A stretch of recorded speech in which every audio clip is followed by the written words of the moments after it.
lugares que atraen de una forma especial. Lugares que una vez visitados dejan por ahí dentro un rescoldo en el inconsciente que nos incita a volver. Puede que sea por su ambiente, por el sonido que los envuelve, o tal vez porque siempre queda algo por descubrir de esos lugares. Palenque es uno de ellos. Allí, entre las viejas piedras cercadas por la selva, la luz es otra y es otro el aroma.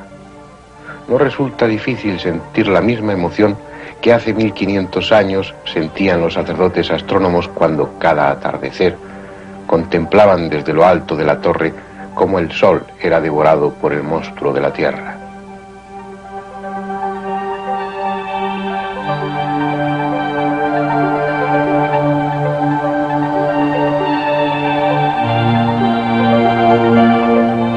Ya habíamos estado en Palenque, pero quedó algo por hacer. No tuvimos tiempo de visitar a un viejo amigo, Pacal, alguien demasiado importante como para que no regresáramos. Ya les dije que siempre había un motivo para volver.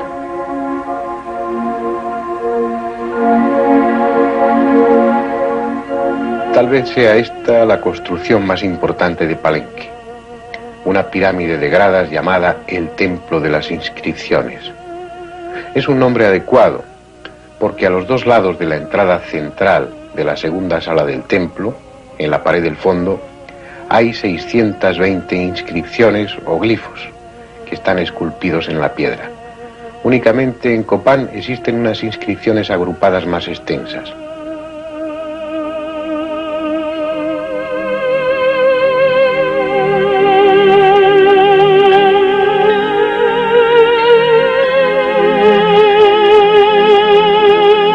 No es ese críptico mensaje lo que hace del Templo de las Inscripciones el edificio más visitado por los turistas, sino algo más escondido y enigmático.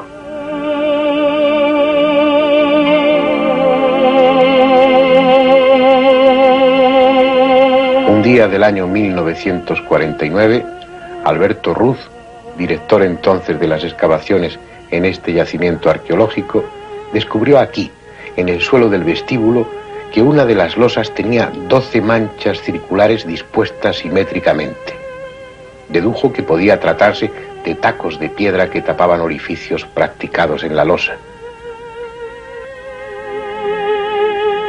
Y así era, lo que llevaba a otra deducción.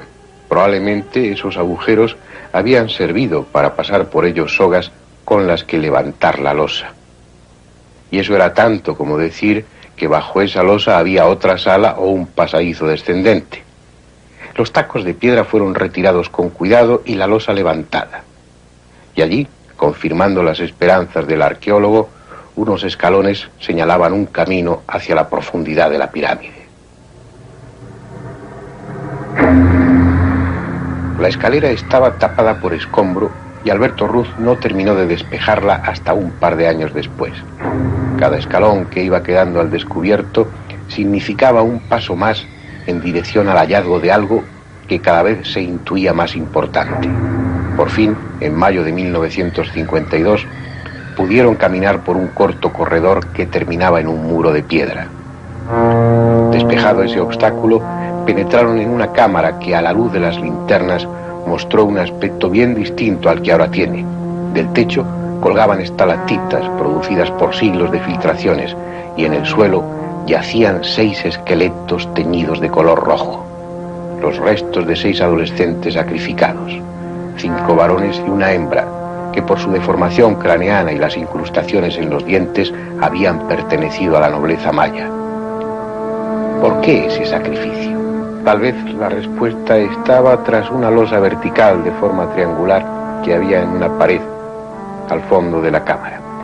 Era preciso apartarla, y el 15 de junio de 1952, Alberto Ruz consiguió desplazarla y entrar en otra cámara, y al mismo tiempo en la historia de la arqueología.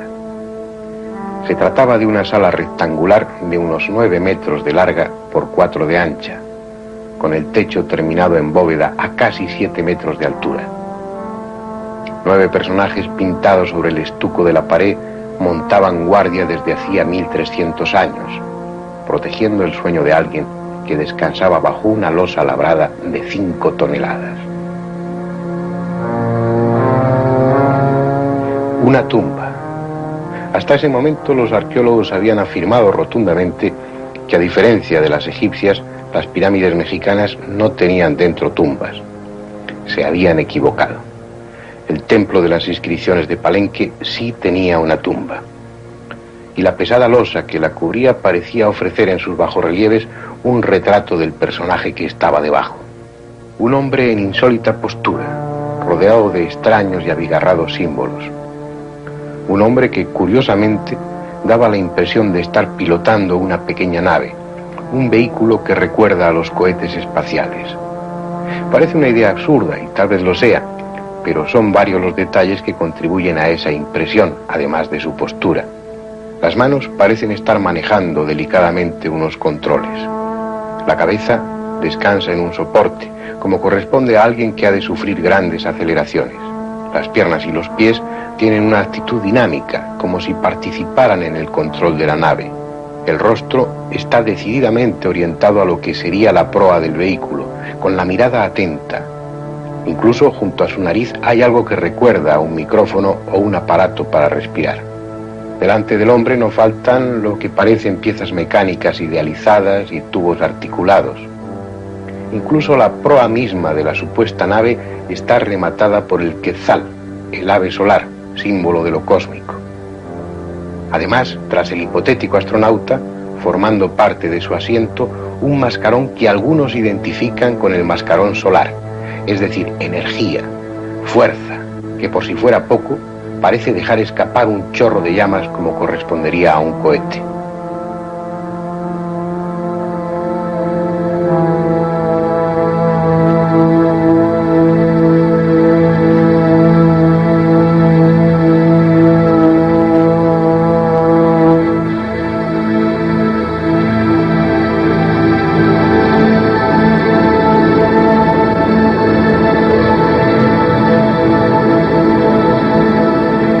El primero en sugerir que el personaje que está en la losa de Palenque es un astronauta fue Alejandro Kazantsev, un científico soviético nada convencional.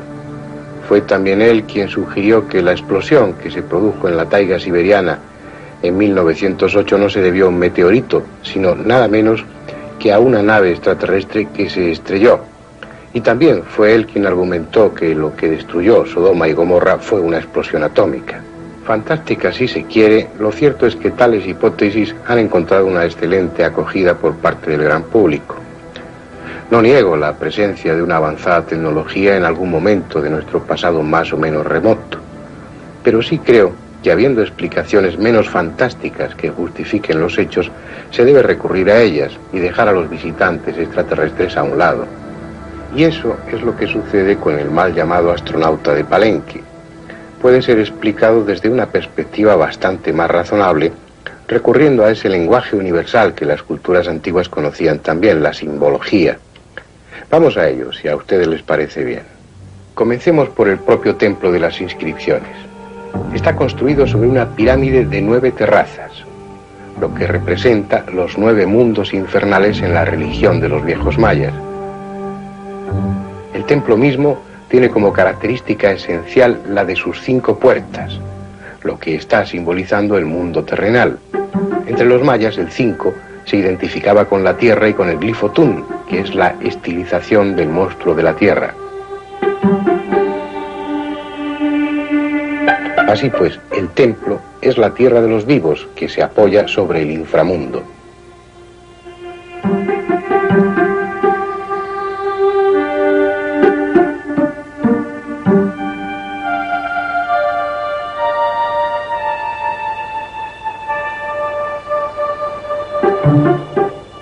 La crestería del templo, el peine, como se la llama en muchos textos y que aquí ya ha desaparecido, representa los cielos superiores.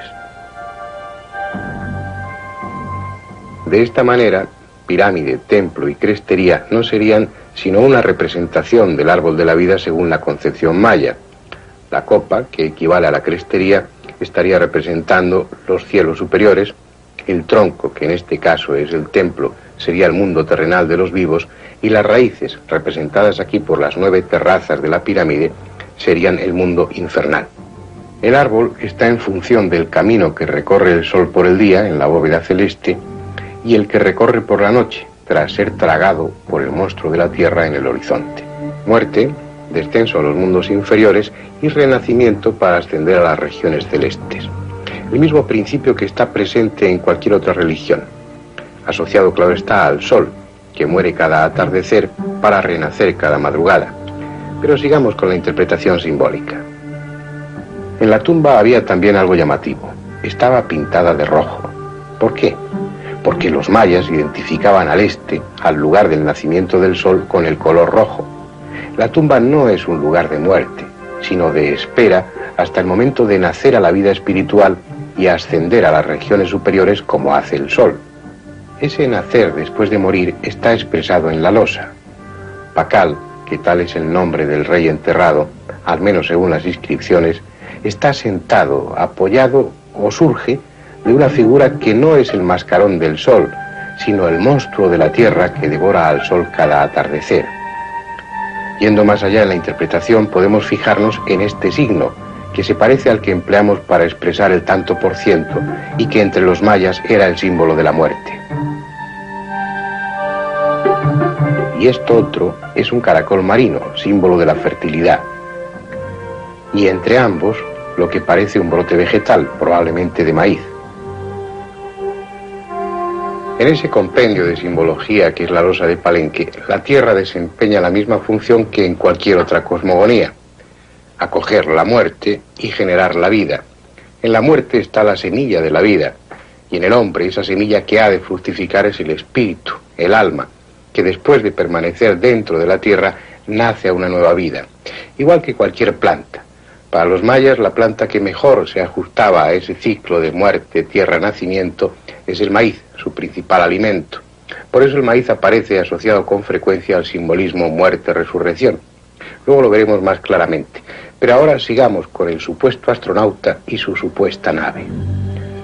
Parte fundamental en el bajorrelieve es esa estructura que Pacal tiene delante, o mejor dicho arriba, si se mira la losa como debe mirarse. Lo que para algunos es el motor del vehículo, no es en realidad otra cosa que el árbol de la vida de los mayas, la cruz maya. Una cruz que en Palenque aparece representada profusamente. Este es el templo llamado precisamente así, el Templo de la Cruz. En su santuario, flanqueada por dos figuras, está otra representación de la cruz similar a la de la losa. Como aquella, se asienta sobre el monstruo de la tierra y también como aquella, está rematada por el pájaro quetzal, el símbolo celeste. Hay otro templo en Palenque que también guarda una cruz. Le llaman el Templo de la Cruz Frondosa. En su santuario hay otra cruz maya, en este caso foliada, formada por largas hojas de maíz, asociando así la cruz a la vida, como una manifestación clara de la cruz como árbol de la vida.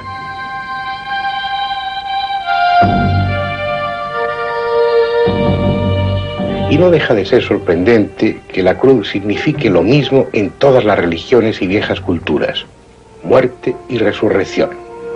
El árbol de la vida que hunde sus raíces en la muerte, en la tierra, y se abre a la vida espiritual. De otra manera, el puente entre el plano material y el plano espiritual.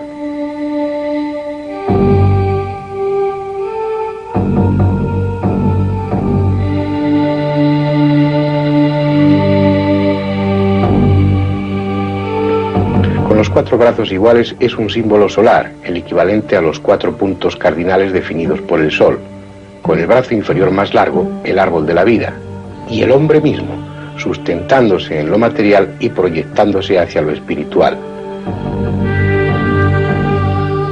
Krishna, Cristo y otros avataras mueren en la cruz, en el árbol de la vida, dando a ese símbolo su sentido más auténtico.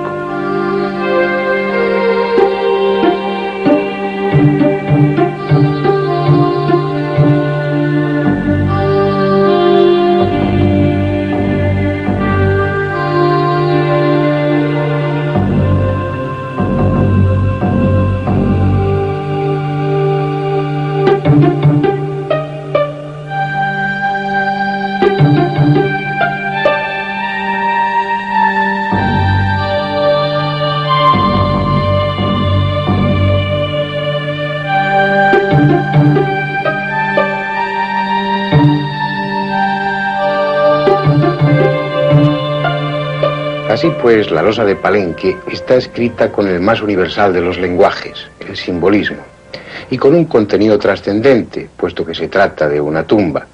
No es un astronauta, es un hombre con ansia de eternidad, un viajero con un destino más allá de las estrellas. A pesar de todo, esa tumba conserva más de un misterio.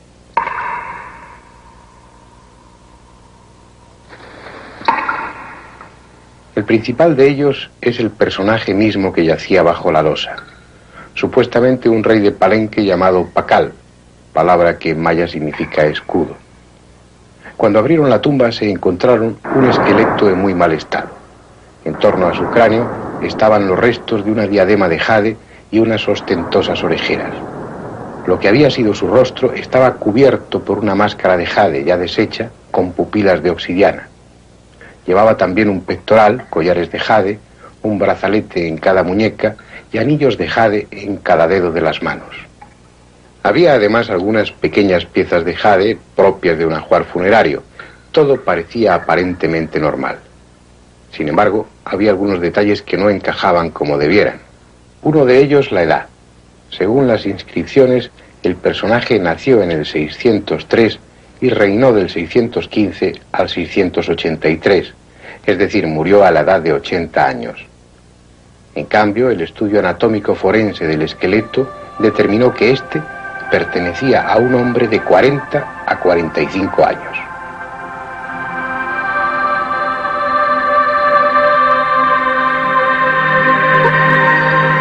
Y además un hombre singular, porque medía 1,73 m de estatura, unos 20 centímetros más de lo que medían los mayas de entonces.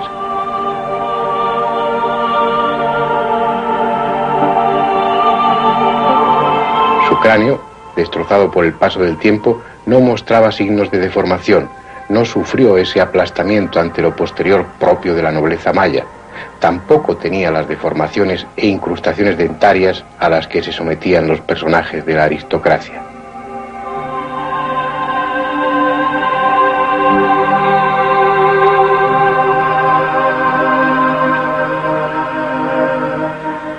En resumen, la tumba contenía los restos de un hombre que no encajaba ni anatómicamente, ni socialmente, ni cronológicamente con quien según las inscripciones debiera estar enterrado allí.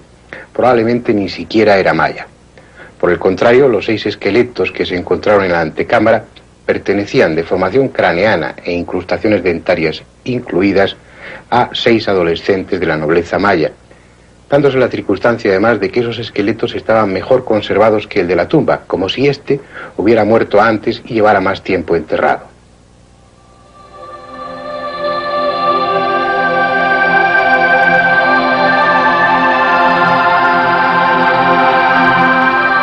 Por el tamaño de la losa, mucho mayor que el del pasadizo descendente, y por otros detalles, es evidente que primero fue hecha la tumba y luego sobre ella se edificó la pirámide. No sería extraño que se tratase de los restos de un personaje enterrado mucho tiempo atrás, al que se rindió tributo tiempo después de estar muerto. ¿Quién era realmente? ¿Desde cuándo estaban sus restos enterrados en Palenque? ¿Por qué fue tan importante para los mayas un hombre que según parece no era de su propia raza ni usaba los atributos propios de la nobleza?